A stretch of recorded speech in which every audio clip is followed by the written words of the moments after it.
نوشاہی دواخانہ و دار الحجامہ۔ بسم اللہ الرحمن الرحیم۔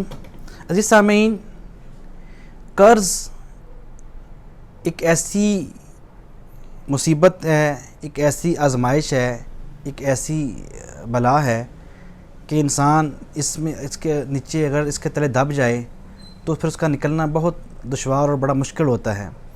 اس لیے ہمیں چاہیے کہ ہم جو ہے وہ اپنی محدود جو آمدن ہے اس میں رہ کر گزارا کریں اور قرض سے حد المقدور جو ہے وہ بچنے کی کوشش اور دعا کریں۔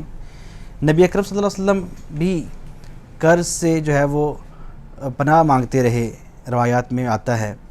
اور یہ قرض ایسی جو ہے وہ ایک مصیبت ہے، خدا نخواستہ بندے پہ قرض ہو اور وہ فوت ہو جائے اور یہ تو معاف نہیں ہے۔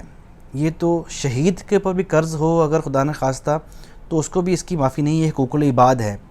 حقوق اللہ تو اللہ تعالیٰ معاف فرما دیتا ہے، حقوق العباد جو ہے اسے اللہ تعالیٰ معاف نہیں فرماتا۔ تو آج ہم بات کریں گے کہ ہمیں اگر ہمارے اوپر قرض ہے، یقیناً ہمیں ایک اپنی نیت، کوشش، کاوش کرنی چاہیے اس کو اتارنے کی۔ تو ہم اس کو خدا کی مدد سے ہمارے شامل حال ہو، اس کے لیے کیا ہمیں جو ہے وہ وظیفہ یا کیا عمل کرنا چاہیے۔ تو عزیز سامعین،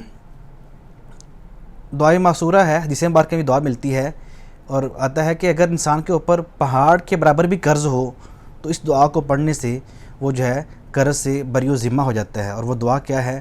اس کو پڑھنے کا طریقہ کار یہ ہے کہ جمعہ کے دن، جمعہ کی پہلی اذان سے پہلے اور امام کی خطبہ جو ہے وہ تقریر، سپیچ شروع کرنے سے پہلے مسجد میں جا کر 11 مرتبہ درود تنجینہ پڑھ کر، اس کے بعد پھر جو ہے وہ 11 مرتبہ یہ دعا پڑھ کے، اس کے بعد پھر 11 مرتبہ درود تنجینہ پڑھ کر اللہ تعالیٰ سے سجدے میں جا کے دعا مانگیں کہ اللہ تعالیٰ آپ کو اس قرض کی مصیبت سے، آفت سے نجات دلائے، اور ساتھ نیت کریں، تہیہ کریں، عزم کریں کہ آپ قرض اتارنا چاہتے ہیں تو انشاءاللہ اللہ کی مدد شامل حال ہوگی اور آپ کو قرض اتارنے کا اللہ تعالیٰ اسباب جو ہے مہیا فرمائے گا۔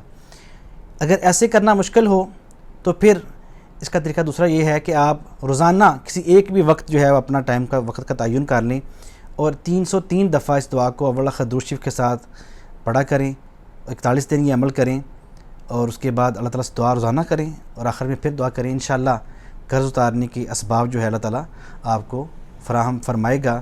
اللہ تعالیٰ ہم سب کو قرض اور اس کی اسباب اور اس کے عذاب سے محفوظ فرمائے۔ نوشاہی دواخانہ و دار الحجامہ۔